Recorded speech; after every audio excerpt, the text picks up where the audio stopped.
소망 갖고 시작하도록 하겠습니다. 성부와 성자와 성령의 이름으로. 참 예수님 반갑습니다.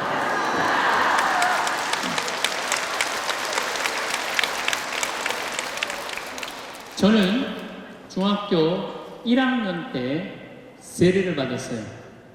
그러면은 세례 받기 전에 저는 어땠느냐? 저는 초등학교 때 그 흔한 반장, 부반장 해봤던 적이 없어요. 우리는 초등학교 때 한 반에 70명이었기 때문에 줄반장도 굉장히 중요한 자리였어요.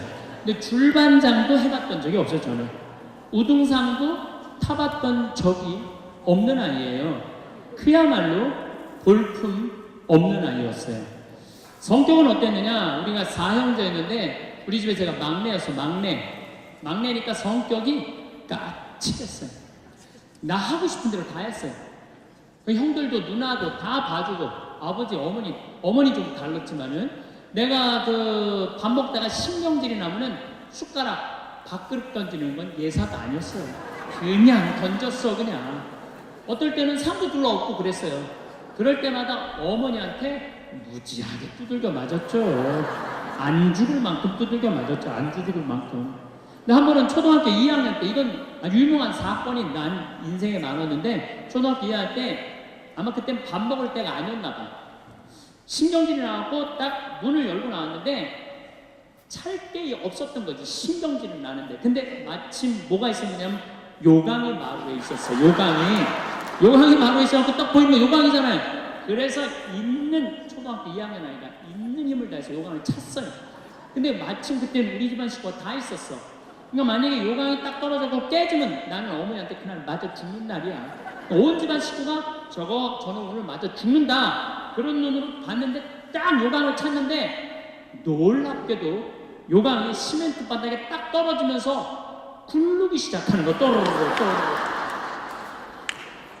딱 쓰더라고요. 얼마나 온 집안 식구가 어이가 없었는지 다 웃고 끝났어요.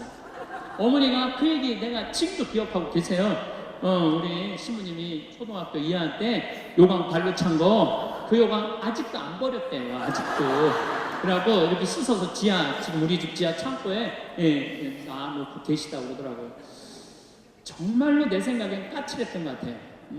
지금도 우리 이모도 그런 말씀을 하시는데, 내가 6살 때인가 7살 때 우리 수원이었고 우리 외갓집이 서울 서초동 어마어마하게 잘 살았어요. 우리 외갓집 수영장도 있는 집이고 막. 그런데 어쨌든 그때 외갓집에를 갔는데 내가 조금 어렸을 때 땡깡을 폈나 봐요.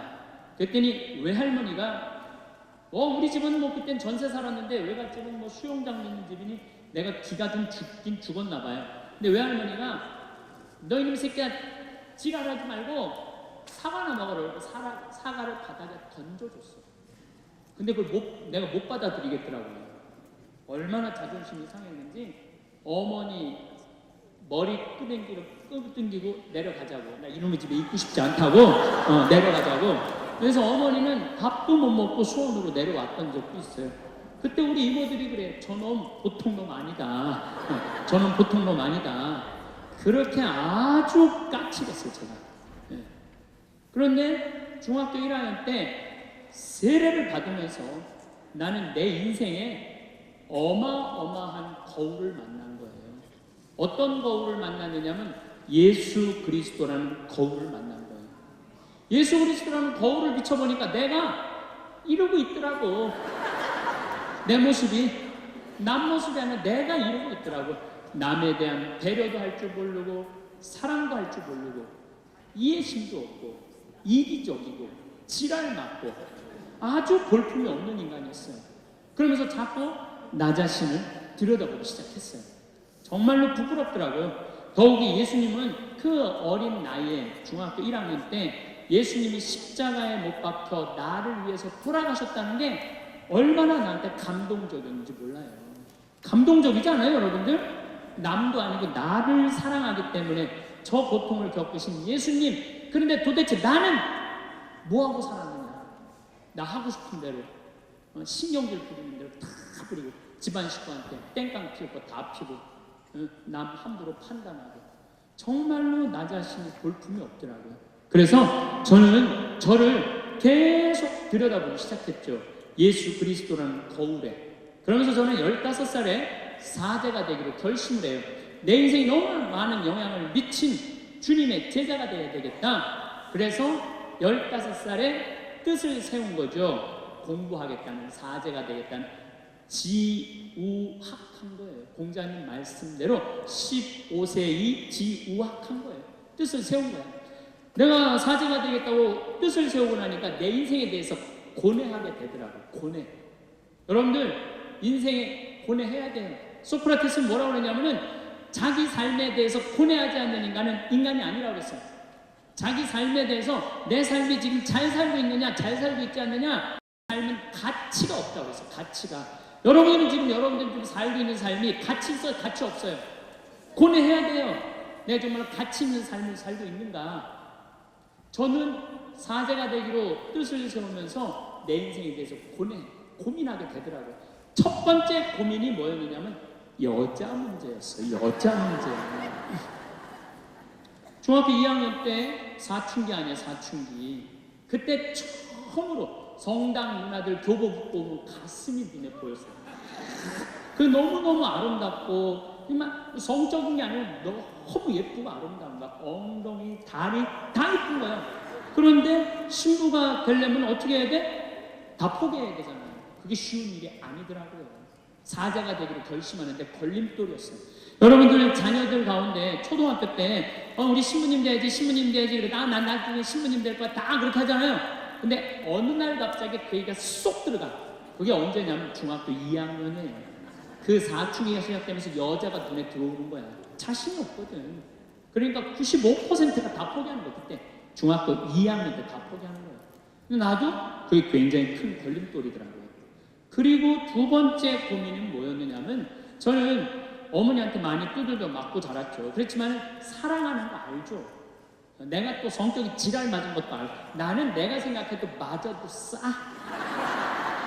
맞아도 싸. 그리고 아버지는 나한테 손 한 번을 안 대셨어요. 손 한 번. 그렇게 지랄 맞은 성격인데도 항상 따뜻하게 웃어주시고 안아주시고 정말 저는 참 부모라는 은인을 잘 만난 사람이에요.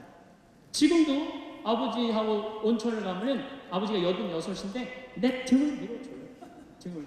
아버지 내가 나이가 50 넘었어요. 이제 내가 밀어드릴게요.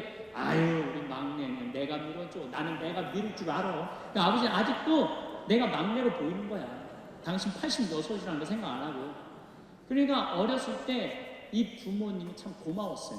그래서 내가 항상 성당 다니기 전에는 내가 뭐라면 어머니 아버지 조금만 더 고생하라고 내가 커서 장가 가서 도라모통 같은 섹시 얻어서 내가 효도할 테니까. 왜 내가 효도할 생각을 안 하고 도라모통 같은 섹시를 데려다가 효도할 생각을 했는지 몰라. 참. 그리고 내가 초등학교 때 사실은 봐둔 여자도 있었어요. 초등학교 때.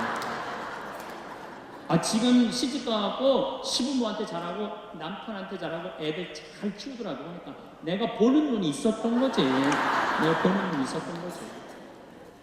그런데 그 부모님을 떠나야 된다는 거. 큰 숙제더라고요. 내가 이제 그 뭐 한 30년 전, 35년 전이죠. 그때는 우리 이렇게 들었거든요. 신학교 들어가면 집하고 끝나는 거라고. 집을 떠나는 거라고. 그게 쉽지가 않더라고요. 또 나한테 어려운 숙제가 뭐였느냐면은 내가 자손 없이 이 세상 홀로 떠난다는 거. 그때는 성당을 안 다녔으니까 개념 자체가 우리 아버지가 신학교 반대하시면서 하는 얘기가 내가 조상님 무슨 낯으로 보느냐 이거야. 너 때 가고 대가 끊어진다는 거야. 내가 막내인데 끊어지면 어떻다고 그걸 가지고 그냥 울며 불며 아버지가 나한테 그러셨어요. 네. 그런 게 쉽지가 않더라고요. 그래서 내 삶에 대해서 고뇌하는 거죠. 여러분들 신부님 다 살았는데 이게 무슨 고뇌냐. 사는 대로 사는 거지 뭘. 근데 여러분 지금 60대신 분들 몇 년 더 남았느냐면 60년 더 남았어요. 사는 것도 아니에요. 남은 60년 동안 허송한 세월 보낼 거냐? 인생을 꽉 채워서 보낼 거냐? 그건 누구한테 달려있어? 여러분들한테 달려있어. 고뇌하는 나냐? 그냥 바보처럼 살아가는 나냐. 아주 중요한 문제예요. 신학교 딱 들어갔어요. 신학교 딱 들어갔는데 신학교 들어가기 전에 내가 세상에 제일 똑똑한 줄 알았어요. 세상에서. 우등상 한번 꼭 그런 애들이 자기가 제일 똑똑한 줄 알아. 우등상 한번 안 타봤는데도 내가 제일 똑똑한 줄 알았어요. 근데 신학교 들어가고 딱 서양 철학을 공부를 하는데 소크라테스, 플라톤, 아리스토텔레스를 공부하는데 내가 알고 있는 게 하나도 없더라고요. 소크라테스는 키가 한 150cm밖에 안 됐어. 키가 조그만해. 머리는 대머리야. 대머리고 입은 이렇게 두꺼운 입이고 코는 돼지 코라고 그래. 아테네에서 제일 못생겼대. 제일 못생겼대. 아버지는 조각가고 엄마는 산파였어. 산파. 소크라테스는 장가를 가고 아들을 셋을 낳았어요. 근데 문제는 소크라테스는 제자들한테 가르치면서 한 푼도 돈을 안 받아요. 집에 한 푼도 안 갖다 주는 거 돈을. 맨발로 맨날 다니고. 그러니까 이 크산티페라는 마누라가 소크라테스가 이쁠 것 같아요? 안 이쁠 것 같아요? 안 이쁘죠. 그러니까 소크라테스 막 지나가면은 부정으로 버버려요. 꼴보기 싫으니까. 소크라테스는 이렇게 말합니다. 결혼은 꼭 해라. 좋은 아내를 만나면 행복할 것이고 나쁜 아내를 만나면 철학가가 될 수 있다. 그러면서 장난 꼭 가라 그래요. 소크라테스는. 소크라테스라는 이 분이 그 유명한 얘기 너 자신을 알라. 소크라테스는 인간한테 그전에는 다 자연에만 관심 많았는데 인간이 중요하다고 가르치기 시작한 첫 철학자가 소크라테스예요. 대단한 사람이에요. 소크라테스가 이 얘기하는 것 중에는 지식은 덕이고 덕은 행복으로 간다. 이거 굉장히 중요한 얘기예요. 여러분들 지식이 있어야 돼요. 아는 게 있어야 돼. 아는 게 공부를 해야 된다는 게 쉽게 말하면 지식이 있는 사람은 덕이 있는 거예요. 덕이 있는 사람이 행복으로 갈 수 있는 거예요. 근데 여러분들 지금 소크라테스 말에 의하면 공부해야 된다는 거예요. 플라톤 국가론에 보면 뭐라 그러냐면 정직한 것이 행복하다고 해요. 정직한. 저는 요즘 그 말 참 많이 묵상해요. 그래, 정직한 게 행복한 거야. 어제 그 청문회 보면은 참 나는 그분들 별로 행복해 보이지 않아요. 정직하지 않잖아. 서로 다 정직하지 않잖아. 그래서 여러분들 돈 많은 거 부러워할 거 하나 없어. 뭐 좋다고 그런데 나가갖고 그 창피를 당하고 그래요. 그냥 정직하게 사는 거죠.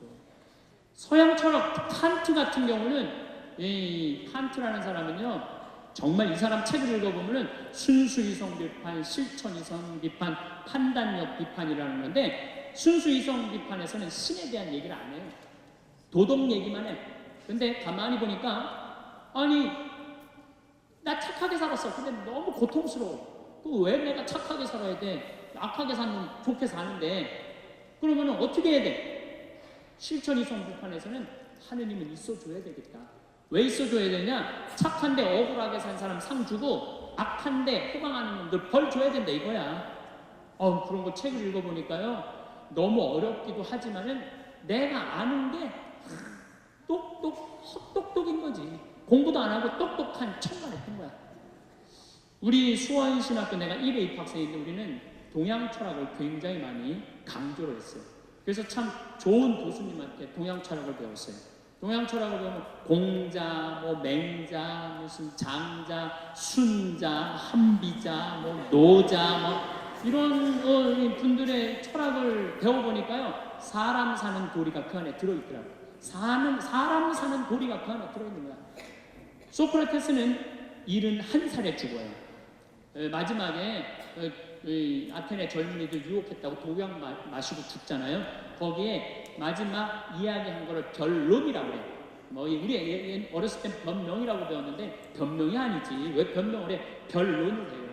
근데 그 변론이라는 책을 읽어보면 성서하고 거의 비슷해요. 참 기가 막혀요. 성서하고 거의 비슷해요. 공자님은 73살에 죽어요. 근데 이 공자님은요 아버지가 70에 엄마가 13살에 시집을 가. 70된 아버지한테. 아버지가 공자님 4살에 아버지가 죽어요. 그리고 엄마 21살인가 눈멀어하고 25살 엄마가 죽어. 그러니까 어렸을 때 부모 없이 고생이란 고생을 다 한 사람이 공자예요. 공자는 한 번도 제대로 학교를 다닌 적이 없어요. 근데 어떻게 이 인류의 스승이 됐느냐? 공자님은요 15살에 노자를 만나. 노자를 만나면서 나도 공부를 해야 되겠다. 뜻을 세워요. 그걸 뭐라 그러냐면 지우학이라고 해요. 지우학. 뜻을 세우는 거예요. 그래서 공자님은요, 아침에 도를 배우면 저녁에 죽어도 좋다고 그랬어요. 배우는 걸 참 중요하게 그랬어요. 그 유명한 말 있잖아요. 학이 시습지 부력 여로와 배우고 익히니 이 또한 기쁘지 아니한다. 그러니까 공자님은 마지막까지 물어봤다는 거예요. 마지막까지. 아들 하나 두고 소크라테스는 키가 150인데 공자님은 키가 180cm가 넘었대요. 어마어마하게 키가 컸어요. 공자님도 제자가 3,000명이나 됐는데 이 육포 2개만 갖고는 다 학생으로 받아줬다는 거예요. 학생들이 다 가르치면서. 그리고 이런 성현들을 글을 읽어보니까 와, 이런 게 있네. 정말로 나는 아는 게 하나도 없으면서 고집만 똥고집만 핀 거지. 제가 우리나라 이 국민들, 이번에 투표하는 국민들, 사실은 선거를 하려면 처음부터까지 공부를 해야 되는데 공부 안 하고 이 박정희 대통령이 먹여 살린 거야. 그러니까 무조건 찍어주는 거, 공부 안 하고. 그게 우리의 실수예요. 공부를 했어야 돼. 누가 정말로 우리의 지도자가 될 것인가? 선택은 누가 해야 돼? 단순한 감정으로 선택해야 된다는 게 앞으로 그러셔야 돼요. 공부를 많이 하셔야 돼요. 이 나라를 이거 내가 보기에는 박정희 대통령이 이렇게 세운 나라, 박근혜 대통령이 말아먹은 거 아니에요. 여러분들 그거 절대 오해예요. 이 나라를 이렇게 세운 건 우리나라 7, 80대예요. 난 그렇게 생각해요. 독일 가고 중동 가고 베트남 가고 힘들게 허리띠 졸라매고 이렇게 세운 거는 한 사람이 이렇게 세운 게 아니에요. 여러분들이 다 이렇게 세운 거야. 근데 누가 말아먹은 거야? 여러분들이 말아먹은 거예요. 무조건 찍어줬으니까. 앞뒤 생각하지도 않고. 그러니까 남 탓 아니라는 거예요. 누구 탓이야? 내 탓이야. 내 탓. 남 탓이 아니야. 공부해야 된다는 거. 공부. 공자님 말에 의하면. 그리고 신학교 때 너무 재미있었던 과목이 하나 있었어요. 그게 뭐냐면은 불교학이에요. 우리 신학교는 고맙게도 불교학을 1년을 배웠는데 누구한테 배웠느냐 하면 스님한테 배웠어요. 신학교에 스님이 와서 불교학을 가르쳤어요. 그 스님은 지금 유명한 고승이 됐어요. 종범 스님이라고 승가대학 학장도 하시고 이제는 아주 고승이 되셔서 불교 방송에 보니까 그때 지금 70이 되셨는데 40대 그 모습 그대로 강의하시더라고요. 참 편안하게 강의를 해준 거예요. 근데 부처님은 결혼해갖고 29에 집을 뛰쳐나가죠. 그래갖고 6년 동안 수련을 하죠. 근데 불교에서 인간을 이해하는 건 또 달라. 불교에서는 인간을 뭐라고 그래? 사고팔고라고 그래. 사고팔고. 인간을, 사고는 뭐냐면 생로병사, 이게 사고예요. 팔고는 뭐냐면 원증회고, 미운 놈 다시 보는 고통. 여러분 어때요? 인생 살면서 미운 놈 다시 보는 거 좋아요? 싫어요? 싫죠? 성당에 딱 늦게 갔는데 빈자리가 딱 하나 있어. 아유, 빈자리 있네. 딱 섰는데 옆에 딱 보니까 내가 성당에서 제일 싫어하는 인간이 옆에 있는 거야. 나 욕하는 인간. 이때부터 마음이 괴로워요. 어떻게 괴로우냐면은 네 사고 보고 하나도 생각 안 나. 평화의 인사 때 웃으면서 할까, 인상을 쓰면서 할까, 차라리 나가버릴까. 괴로운 거예요. 원증회고, 미운 사람 다시 보는 거, 고통이라는 거. 싫어하는 일 하는 것도 고통이라는 거예요. 그 원증회고에 들어가요. 사람이요, 정말 힘든 게 뭐냐면 싫어하는 일 계속 하는 거. 그게 참 힘든 거예요. 그 다음에 애별리고야. 애별리고는 사랑하는 사람과의 이별이에요. 사랑하는 부모님 먼저 세상 떠나고 사랑하는 자식 먼저 떠나보내는 고통, 가슴이 찢어지는 거죠. 원증회고보다 더 괴로운 게 애별리고라고 그래요. 요즘 젊은 부부들, 젊은 남녀들 결혼하겠다고 데려왔는데 부모님 반대해갖고 헤어져야 되는 고통, 이게 인생살이라는 거예요. 그리고 또 부처님은 구득불고라고 그래요. 구 하나 얻지 못하는 고통. 강남에 한번 들어가 보려고 그랬는데 크게 그렇게 안 되는, 아파트 하나 해보려고 그러는데 크게 그렇게 안 돼. 내 자식 서울대학 넣어보려고 그러는데 크게 안 돼. 내 아이 임용고시 시험을 3번, 4번 봤는데도 떨어져. 구 하나 얻지 못하는 고통, 그게 구득불고야. 또 있는 게 뭐냐면 오온성고라는 거. 오온성고. 눈, 코, 입, 귀, 몸, 이게 있는 게 고통이라는 거예요. 그래서 우리 눈은 좋은 것만 보고 싶어하고, 코는 좋은 향만 맡으려고 그러고, 귀는 좋은 소리만 들으려고 그러고, 입은 좋은 말만 하려고 그러고, 몸은 좋은 것만 입으려고 그러고. 이게 오원 선고라는 거예요. 그 오원 선고 중에 나는 그렇게 생각해요. 이게 육신을 가지고 있는 게요, 참 인간한테 힘들어요. 특히 이쁜 여자, S라인 여자 보면은 그거 못 견디는 거.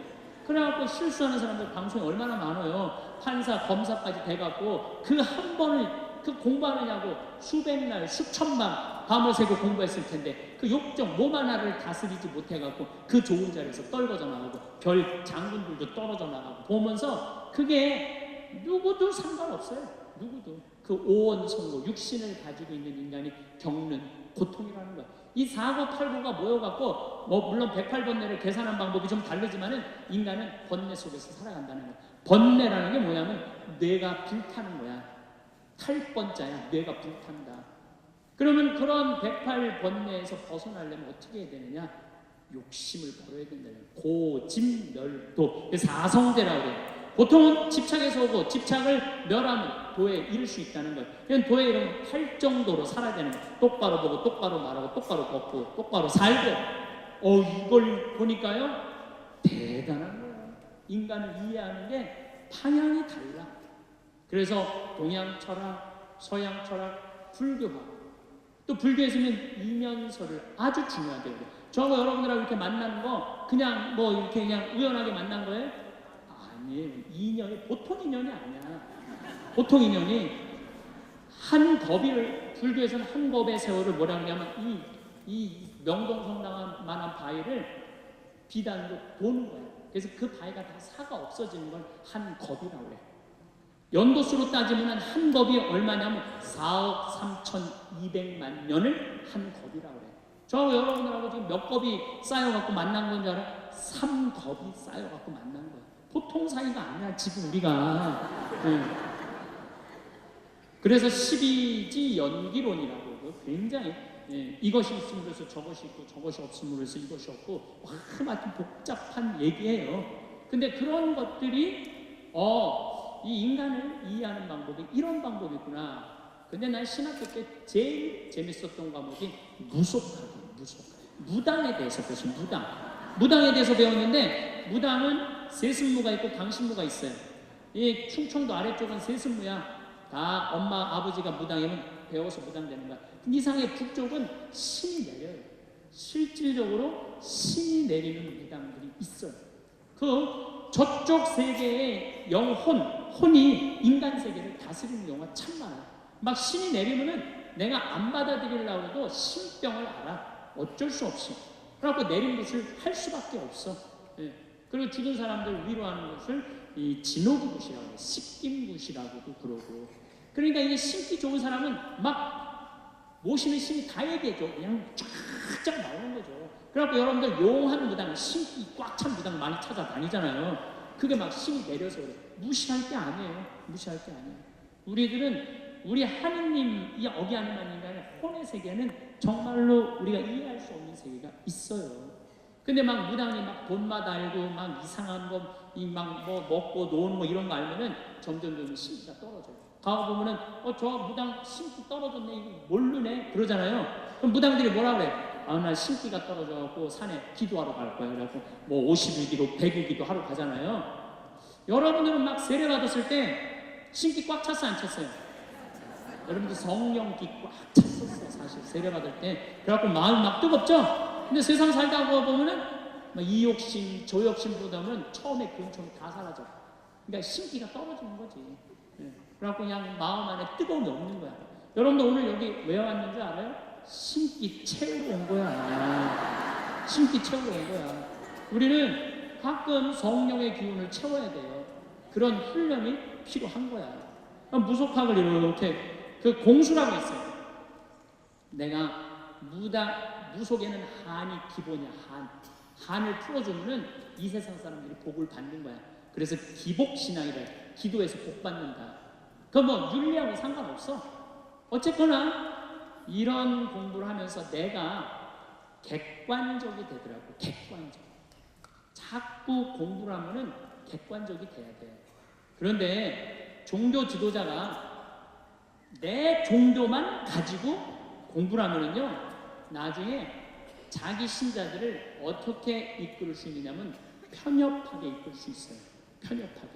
그러니까 다른 종교 안에 진리, 철학, 우리는 뭐 신학을 하려면 기본적으로 철학을 해야 되잖아요. 이렇게 공부를 하니까 참 좋더라고요.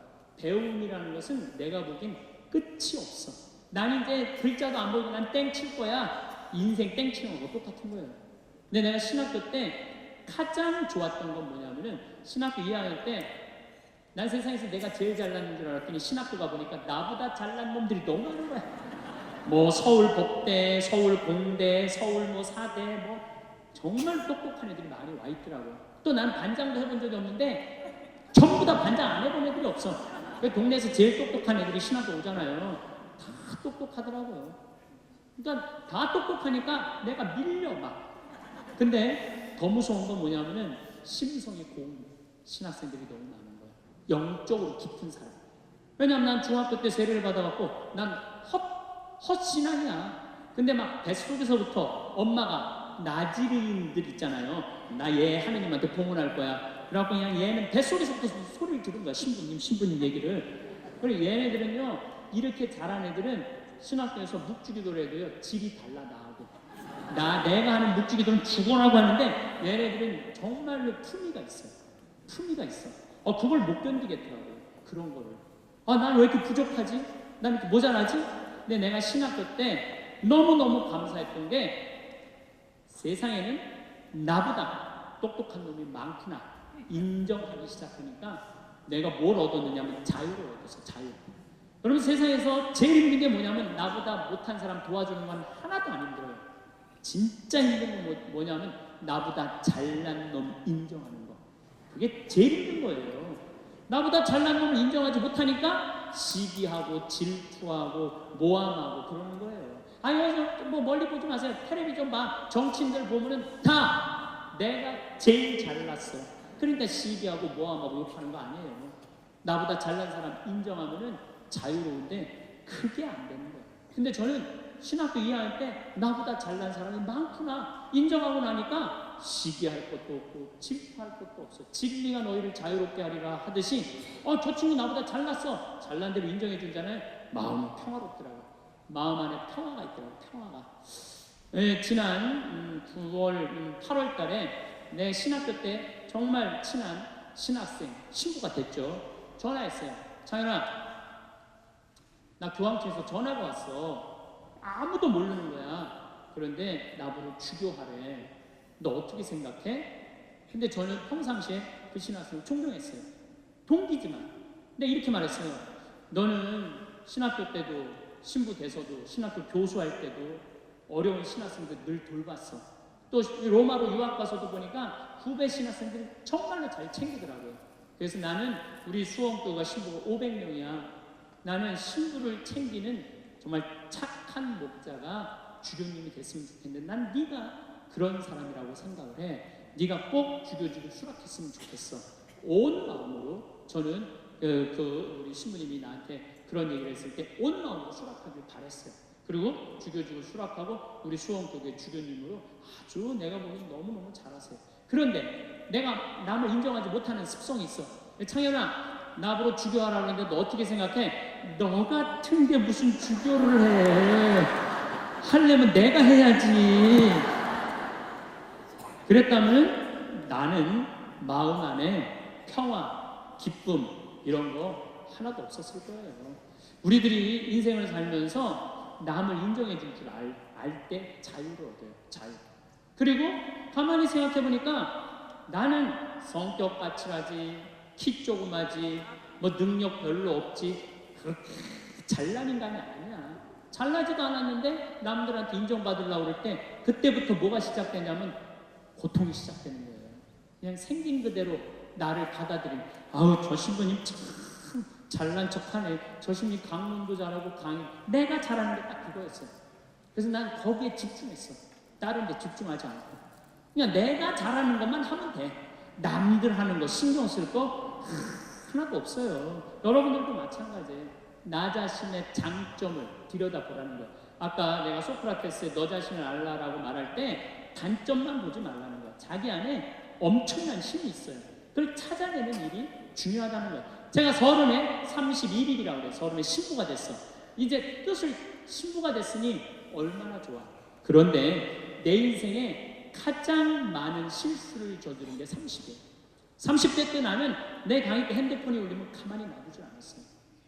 미사할 때 핸드폰 울리잖아요. 이 거룩한 시간에 무식하게 핸드폰도 안 꺼놓고 분심 들게 한다고. 한 번은 이렇게 거양 성체를 하는데 핸드폰이 울리더라고요. 딱 내려놓고 내가 뭘 했겠어요. 일주일에 한 번 거룩하게 기도 한번 해보겠다는데 그놈의 핸드폰을 안 꺼놓느냐고. 무식하게 남들 정신 산란하게. 근데 미사가 끝났는데 자매 하나가 와서 신부님 죄송하다는 거예요. 뭐가 죄송하냐면 우리 남편 핸드폰이 되는 거예요. 그래서 남편 핸드폰이면 남편이 와야지 왜 당신이 오느냐? 남편이 손이 없냐? 발이 없냐? 입이 없냐? 그랬더니 이 자매 하는 말이 신부님 우리 남편은 청각장애가라는 거예요. 따라서 말도 못하는 거예요. 항상 진동으로 해놓는데 풀린 거야. 풀리고 난 다음에 자기도 모르고 아내도 몰랐던 거야. 너무 죄송하다고 신부님 미사 때 분심 들게 해서. 내가 그날 이후부터 지금까지 내 강의 때 핸드폰 눌러도 한 번도 신경을 부린 적이 없어요. 한 번도. 근데 30대 때는 그랬어요. 그리고 내가 지금 50이 돼 보니까 이 바지에서 울리는지 내 바지에서 울리는지도 모르겠더라고요. 한 번은 춘천 수무숲 성당이라는 곳에 강의를 갔는데 막 강의를 시작하는데 핸드폰이 막 울리더라고요. 그래서 내가 얘기했죠. 나는 내 강의 때 핸드폰 울려도 한 번도 신경질을 부린 적이 없다고. 그런데도 계속 울리는 거예요. 기분이 싸해. 보니까 내 바지에서 울리는 내 바지에서. 근데 만약에 내가 무식하게 핸드폰도 안 꺼놓고 강의하는데 남들 방해준다고 하는데 내 바지에서 울렸잖아요. 그러면 나는 강의 못하고 그냥 가야 돼요. 그런데 30대 때는 보이는 대로 지적했어요. 교우들 잘못하면은 바로 그 자리에서 혼냈어요. 교우들 잘못. 성체할 때도 여러분들 성체는 왼손이 올라와서 오른손으로 영해야 돼요. 그렇죠? 근데 어떤 교우들은 오른손을 올려갖고 왼손으로 영하는 교우들이 있어요. 그럼 잘못된 거죠. 왜냐하면 이 오른손이 거룩한 손이니까 오른손으로 영해야지. 근데 손이 바뀌면은 지적해주지도 않아. 그냥 손바닥을 내리치는 거예요. 똑바로 하라고. 쫙 소리가 나잖아요. 그럼 뒤에 성체 영화로 나오는 교우들이 내가 굉장히 무서웠으니까 보면 어떻게 하고 나오느냐면 이러면서 나오는 거예요. 마지막에 와서 틀려 또 보면은 30대 때는 정말 그랬어요. 30대 때는. 근데 40대 때는 생각을 해보니까 주부들이 손목 관절염 있는 주부들이 있어요. 그러니까 이게 안 돌아가는 거야. 안 돌아. 그러니까 반대로 하는 거예요. 근데 30대 때는 그런 걸 몰랐어요. 그냥 원칙대로 하는 거예요. 원칙대로. 그냥 손바닥을 내리치고 그 짓을 했죠. 참, 나는 30대 내 인생을 지워버리고 싶어. 근데 40이 되면서는 이제는 왼손으로 올리든 오른손으로 올리든 상관하지 않아. 왼손으로 올리면 왼손에 영해드리고 오른손으로 영해드려. 근데 어떤 경우들은 헷갈리니까 그냥 이렇게 나오는 경우들도 있어. 그럼 내가 어떻게 하는 줄 알아? 그냥 정가운데다 영해드려. 정가운데다. 30대 때는 주교님 욕도 가장 많이 한 게 30대. 주교님 욕도. 왜 성당을 분가를 하냐. 교회 정신에 어긋났다. 그리고 30대에 내가 처음 본당 신부로 갔는데 교우가 4,000명. 근데 사실은 신학교에서 공부했지 사회 경험이 뭐가 있어요. 근데 이 교우들은 막 교수들도 있고 박사들도 있고 무슨 국회의원도 있고 군수도 있고. 근데 이게 내가 모르는 척하고 잘 모르는가 하면 내가 눌리잖아요. 그럼 무조건 아는 척하는 거야. 무조건. 아는 척하고 틀려도 일단 웃기는 거야. 따라오라고. 30대 때는 정말 그랬어요. 30대 때는 참 내가 보기엔 참 한심한 시간을 보냈죠. 30대 때 가장 후회되는 게 사람을 만날 때 목적으로 만났어요. 무슨 얘기냐면 군수, 국회의원, 돈 많은 사람들 만나면 나 환경운동하는데 저 사람들 도와주지 않을까? 그래서 참 시간 만들어서 만나주고 저 교우들이 그냥 평범한 교우 나 바쁘다 그러고 그런 사람들이 만나자 그러면 그냥 시간 내서 만나고 정말로 지워버리고 싶은 내 모습 중에 하나가 있어요. 30대 때 이립은 했으나 성숙하지 못한 나이였죠. 쓰긴 섰지만은 성숙하지가 않았어요. 30대 때. 그러니까 30대 때는 배신도 많이 당했어요. 배신 왜 당했겠어? 내가 바라는 게 많은데, 부자들 막 오면 신부님 내가 좀 도와줄 수 있을 것 같아요. 뭐 땅이 팔리면 뭐 도와줄 수 있을 것 같아요. 그래갖고 계속 만나고 밥도 먹고 그러는데 이놈의 땅이 팔리지도 않고 도와줄 생각도 안 하는 거야. 30대 때 그랬어요. 30대 때는. 이렇게 생각해보면 나 혼자 잘난 척하고 아는 척하고 있는 척하고 그랬던 세월이 내 30대. 그리고 30대 때는 듣지도 않았어요. 그냥 내 말하기 바빴어. 내 말하기 바빴던 게 30대 내 인생이었죠. 30대는 무슨 일을 많이 할까? 일에 매달렸어요. 그래서 저는요 30대 때 일 많이 했어요. 빈병 모으기 운동을 했는데 한 달에 20만 병씩 모았어요. 20만 병씩. 그냥 막 일에 매달렸어요. 일에. 그리고 무슨 폐식용유 모아갖고 막 경기도에 있는 아파트에 그냥 폐식용유 설치하고 막 트럭 5대 막 4대 해갖고 일에 매달렸어요. 일에. 그러니까 30대 때 내가 보니까 미쳐서 산 것 같아. 미쳐서. 근데 지금 생각해보니까 지금은요 일에 안 매달려요. 일을 많이 하는 건 아무 의미가 없더라고요. 때가 되면 다 두고 떠날 거야. 일에 매달리면 행복하지 않아. 뭐가 행복하냐면 그냥 행복하면 돼. 오늘 행복하면 돼. 오늘. 일은 중요한 게 아니야. 오늘 행복해갖고 일이 되면 좋은 거고 안 되면 말고. 안 되면 말고. 30대 때는 일 때문에 오늘의 행복을 내가 포기한 시기가 30대. 40이 되면서 내가 부록의 나이가 돼. 40이 부록이라고 해요. 부록. 이 부록이라는 게 무슨 뜻이냐면 유혹이 없는 나이야. 흔들림이 없는 나이야. 의심이 없는 나이야. 40이 딱 되고 보니까 주교님들이 이해가 되더라고요. 주교님들이 우리 수원교구 신부가 500명인데 그 중에 잘 사는 신부들도 있지만 사고 치는 신부들이 얼마나 많아. 여자 문제, 돈 문제, 교우들하고 싸우는 문제, 정말 복잡하겠더라고요. 그 500명의 신부들을 관리하려고 그러니 주교님들이 얼마나 머리가 아파요. 이해가 되더라고요, 주교님이. 그래서 내가 40살 이후에 그런 주교직이 얼마나 어려운 걸 이해하고부터는 주교님을 욕한 적이 한 번도 없어. 이날 이때까지. 이해가 되니까.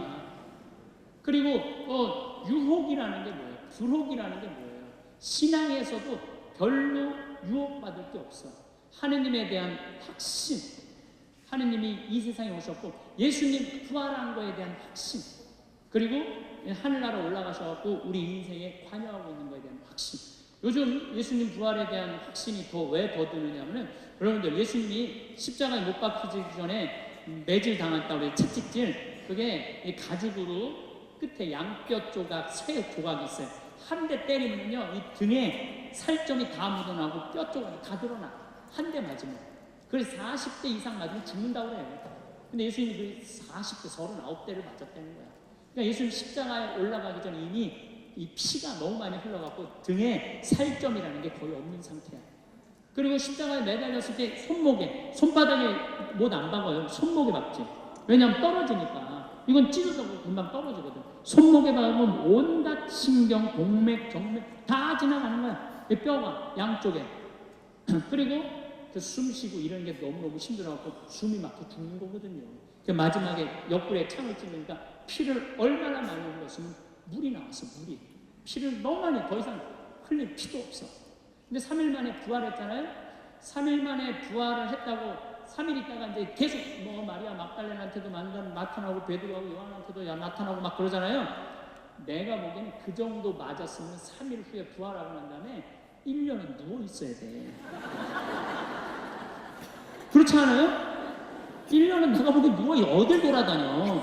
근데 막 갈릴레아도 갔다가 막 여기도 갔다가 무슨 엠마오도 막 그러잖아요. 확실히 우리가 생각하는 거와 다른 모습으로 부활하신 거예요. 우리가 생각하는 거 완전히 다른 모습으로 부활하셔서 제자들한테 11번 나타나시거든요. 그러니까 나는 그런 미혹되는 게 없는 나이가 40이 돼서 참 좋더라고요. 40이 돼서 너무 좋았던 것 중에 하나가 돈에 대한 유혹이 없는 거예요. 30대 때는 돈 많은 사람만 만나고 막 그랬는데 이제는 40이 되면서부터 다 소용없더라고 보니까. 돈 많은 사람 폰만 썼지 안 도와줘요. 진짜 소중한 분들은 누구냐면 바로 여기 계신 여러분들. 정말로 우리 생태마을에 후원하는 분들이 10,000명이거든요. 그분들 3,000, 5,000원이야. 근데 그분들이 20년 동안 나를 후원해 줬는데 100억이 넘더라고, 그 후원도. 그분들이 나한테는 보물이라는 생각이 40대 들어서 생각이 나는 거야. 그러니까 지금은 부자가 오든 가난한 사람이 오든 폼을 쓰는 사람이 오든 폼을 안 쓰는 사람이 오든 아무 상관이 없어. 불혹이 좋아. 유혹받지 않는 거야. 의심 가는 것도 없고 유혹받지 않는 거. 제가 40이 들어서 제일 감사한 것 중에 하나가, 내가 청국장 사업을 하잖아요. 청국장 사업을 하는데 처음에는 한 50가마 팔리다가 이제는 2,000가마가 팔려. 2,000가마가 1년에. 그러니까 세금을 내는데 2억씩 내요, 세금을 1년에. 근데 카드로 살 때는 세무서에 신고가 되는데 카드로 안 사는 거는 신고가 안 되잖아요. 그거는 내가 신고를 안 하면 세금 1억을 줄일 수 있는 거야. 우리 직원이 와갖고 신부님 이거는 신고 안 해도 되는 겁니다. 남들 다 이렇게 합니다. 근데 내가 뭐라고 그러냐면 다 신고해. 하나도 빼지 말고. 왜? 내가 신부로 살면서 남들 하는 불법을 저지르고 불안하게 살아. 창피하게. 그리고 내가 그거 아낀다고 나한테 들어오는 돈도 아닌데 다 신고해. 다. 우리 다 신고해. 한 푼도 안 빼놓고. 그래서 우리 직원들도 갈등이 없어, 마음에. 그냥 있는 거 다 세금 다 내면 되니까. 그래서 나는 이제 거의 한 분기에 4천만 원, 5천만 원씩 세금을 내거든요. 3개월에. 내가 이렇게 세금 다 내면서 소파에서 테레비 보면서 그 대기업의 총수들이 그렇게 돈이 많은데 세금 떼어먹어갖고 막 감옥에 갈 때 막 마스크 쓰고 막 휠체어 타고 막 침대 타고 막 들어갈 때 내가 소파에서 이렇게 딱 한마디예요. 내고 살지. 아유. 내고 살지. 그냥 사는 인생 속편하게 살면 안 돼. 덜 쓰면 되지. 덜 벌면 되지. 막 욕심을 부리고 뭐하러 살아가느냐. 내가 이제 막 청국장을 많이 하니까 사람들이 와서 유혹을 해요. 무슨 유혹을 하느냐면 우리가 솥을 20개를 걸어놓고 삶거든요. 그러면은 직원이 10명이 필요해. 신부님 이거 직원 10명 이거 밥을 언제 이걸 다 충당하느냐고. 스테인레스에 찌면 된다. 찌면은 솥 필요 없다. 그리고 솥으로 삶으면 6시간 삶아야 되는데 찌면 3시간이 끝난다. 사람 하나면 된다. 9은 없어도 된다. 근데 제가 그 유혹을 뿌리쳤어요. 왜냐하면 우리 생태마을에서 10명이 먹고 살면 그거면 나는 족하다. 내가 잔대가리, 이게 IQ, EQ, JQ라고 있어요. JQ가 뭐냐면 잔대가리 지수야. 이 잔대가리를 부르면 안 돼. 그래서 우리는 그대로 6시간 다 하고 그대로 다. 그러니까 기계화를 안 하는 거야. 그러니까 전통 방식 그대로 해요. 물론 돈을 많이 들어갈 수 있죠. 그렇지만은 먹고 사는데 지장 없는데 뭐 그렇게 머리를 쓰고 복잡하게 살아가. 참 마음이 참 편안하더라고요. 그런데 내가 40이 넘어서 제일 감사한 게 뭐냐면은 미운 사람이 하나도 없어요. 미운 사람이. 얼마나 감사한지 몰라요. 생태마을에 딱 사무실 올라면 사무실 직원 다 이뻐. 그리고 또 주방 가면 주방 직원도 다 이뻐.